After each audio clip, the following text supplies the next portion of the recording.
इस वक्त मौजूद हैं नेपाल की राजधानी काठमांडू में जहां पर कल काफ़ी हिंसा हुई थी। आज भी उसके निशान हैं। हालांकि कल की तुलना में आज थोड़ी शांति है, लेकिन जो निशान है, इस वक्त हम एक चौराहे पर मौजूद हैं। कल यहां पर काफ़ी पथराव हुआ था।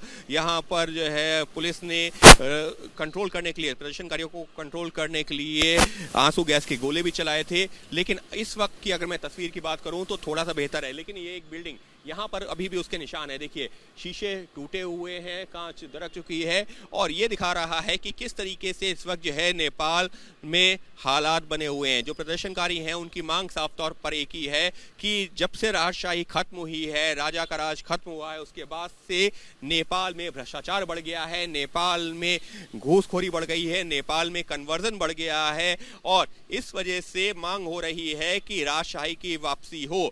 और इसी मुद्दे को लेकर के प्रदर्शन हो रहा है। ये प्रदर्शन पिछले जो कुछ महीनों से धीरे धीरे करके आगे बढ़ रहा था, लेकिन शुक्रवार को दोपहर होते होते काफी ज्यादा हो गया। यहां तक कि इतना ज्यादा हो गया कि एयरपोर्ट भी कुछ देर के लिए बंद करना पड़ा। इलाकों में कर्फ्यू लगा दिया गया। इस वक्त हम जहां खड़े हैं, यहां सुबह 7 बजे तक तो कर्फ्यू था, लेकिन अभी कर्फ्यू हटाया गया, लिहाजा थोड़ा बहुत मूवमेंट नजर जरूर आ रहा है। लेकिन दुकानें और बाजार उस तरह से आज नहीं खुला हुआ है। और साफ तौर पर ऐसी एक दो नहीं बल्कि जो है दर्जनों बिल्डिंगें हैं जहां पर पथराव हुआ था तो उनको नुकसान पहुंचा है। कई बिल्डिंगों में आग लग गई थी, और इसमें जो है कई लोग गंभीर रूप से घायल हुए हैं, लोगों की मौत हुई है। तो फिलहाल आज कुछ इस तरीके की तस्वीरें हैं नेपाल की राजधानी काठमांडू में। लेकिन धीरे धीरे करके ये प्रदर्शन और ज़्यादा आने वाले दिनों में और बढ़ेगा। और आज की भी बात की जाए तो एक रणनीति बनाने की बात हो रही है जो प्रदर्शनकारी हैं कि एक रणनीति बना करके अब कैसे आगे बढ़ना है। तो फिलहाल अभी इस वक्त की मैं बात करूं, थोड़ा शांत जरूर नजर आ रहा है, लेकिन आगे की रणनीति बनाने का काम भी जारी है।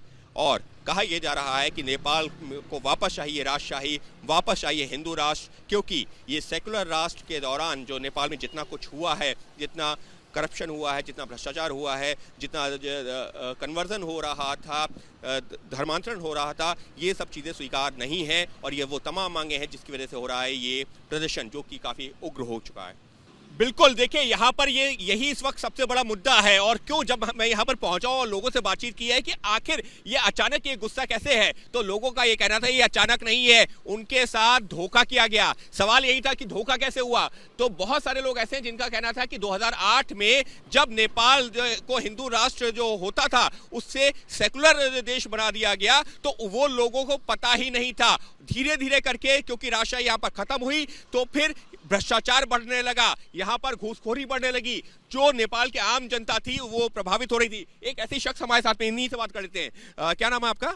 मेरा राजू नाम है। राजू, ये बताइए कि आखिर आप लोग इतना विरोध किस चीज का कर रहे हैं? हिंदू राष्ट्र बनाने की फिर से मांग क्यों हो रही है? ये ऐसा है, पहले तो हम लोग को जहाँ पे यहाँ पे आंदोलन हुआ था, उस टाइम में जो आंदोलन जनता की डिमांड थी, उस टाइम आपको ये हिंदू राष्ट्र वाला बात ही नहीं हुई थी। अच्छा, हिंदू राष्ट्र हटा देंगे, ये पता ही नहीं था। हाँ, पता ही नहीं था। अच्छा, ये बाद में कहाँ से आया, कैसे डाल दिया है, ये बाद में जब घोषणा की गई तब धर्मनिरपेक्ष घोषणा किया हमारे नेपाल को। उसके बाद धर्मनिरपेक्ष, तो हम लोग तो ये कंफ्यूज में रह गए, धर्मनिरपेक्ष क्या है। आप लोगों को पता ही नहीं था कि धर्मनिरपेक्ष होता क्या है, मतलब सेकुलर होता क्या, आप लोगों को पता नहीं था? पता ही नहीं था उस टाइम।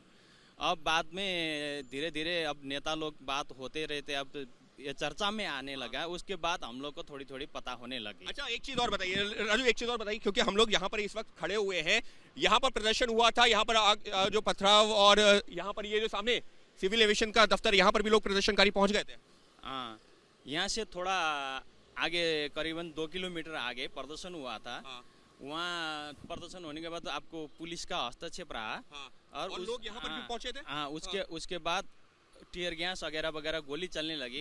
तब लोग भागने लग गए। अच्छा। अब ग्रुप में भागने के टाइम से रास्ते में सब गाड़ी बंद था। लोग अब जहाँ जो मिले वो तोड़ते चले गए। एक चीज और बता दीजिए कि आखिर राजशाही की दोबारा मांग हो रही है वो क्यों? क्योंकि ये कहा जाता है कि लोकतंत्र सबसे अच्छा रहता है जहां पर जो है जनता के प्रतिनिधि होते हैं, लेकिन आप लोग कह रहे हैं कि राजा होना चाहिए। राजा का पहले का कार्यकाल और उसके बाद जब राजा नहीं रहे तब क्या बदलाव हुआ, क्यों राजा चाहिए? अब ये लोकतंत्र अब अच्छा है, दुनिया में सुनने के लिए न्यूज में जैसे हम लोग जानते हैं बोलते हैं, वो अच्छा लगता है सुनने में, लेकिन लोकतंत्र हमारे यहाँ पे आया नहीं है। अच्छा, अब मतलब लोकतंत्र यहाँ पर आया नहीं है। जो पार्टी है, हाँ। पार्टी के आसपास के लोगों के लिए, अब जो पावर में है जो पार्टी, उन लोगों के लिए लोकतंत्र है ना। अच्छा। और जनता भी ये पार्टी के लोग के लिए जनता है। तो जब पार्टियां आ गई तो क्या भ्रष्टाचार होने लगा, क्या हुआ? हाँ, नेपाल में अब भ्रष्टाचार करप्शन तो सब जगह है, कुछ काम ही नहीं होता है। पैसे दिए बगैर है ना नेपाल में। अभी भ्रष्टाचार का तो क्या बोले, कुछ भी काम कराने जाइए गवर्नमेंट हॉस्पिटल में, इवन आपको गवर्नमेंट ऑफिस में, कहीं भी। तो पहले ऐसा नहीं था क्या जब राजा था? हाँ, पहले वैसा नहीं था। पहले ऐसा नहीं था। तो मतलब इसी वजह से आप लोग चाहते हैं कि राजा वाला जो राजशाही वाला दौर है वो फिर से वापस आए और नेपाल फिर से हिंदू राष्ट्र बने। और ये पार्टी वाला लोग मिल के लूट रहे हैं हम लोग को, भेड़े की तरह समझते हैं, है ना। हम लोग को जैसे अब टैक्स के मामले में है ना, और हम लोग को इतना लूट रहे हैं, मतलब अब नंगा कर रहे हैं। मतलब पहले ऊन निकाले जाते हैं, है ना, उसके बाद हमारा मांस बेची जाती है, चमड़ी निकाली जाती है।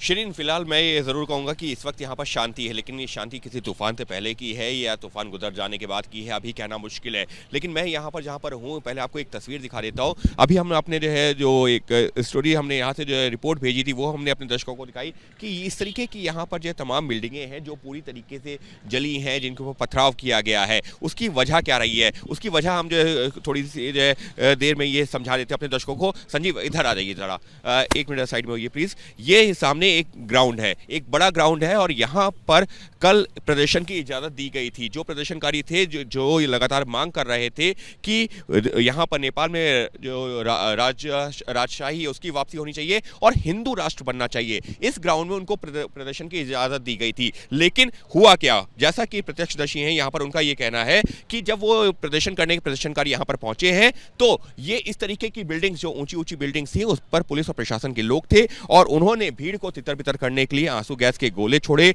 उनके ऊपर जो है बल का प्रयोग किया और उसी के बाद में हालात खराब होने लगे। यहाँ से जो है जो घटना शुरू हुई है, उसके बाद में आसपास के जो है कई किलोमीटर के इलाके में इसी तरीके से बिल्डिंग्स जली हुई हैं, तोड़फोड़ हुई है, पथराव हुआ है। और अभी भी जो मुझे जानकारी मिली है कि एक जो बैठक चल रही है, बैठक उन लोगों की है जो लोग जो है कल प्रदर्शन में शामिल थे, लेकिन उनके जो कई बड़े नेता हैं वो अभी भी अंडरग्राउंड है, कई लोगों को पुलिस ने हिरासत में लिया हुआ है। तो कुल मिलाकर के शांति है, लेकिन ये शांति तूफान गुजर जाने के बाद की है या पहले की, अभी कहना थोड़ा मुश्किल है। जी, For exclusive and insightful videos, subscribe to our new channel ABP Live Premium. For exclusive and insightful videos, subscribe to our new channel ABP Live Premium.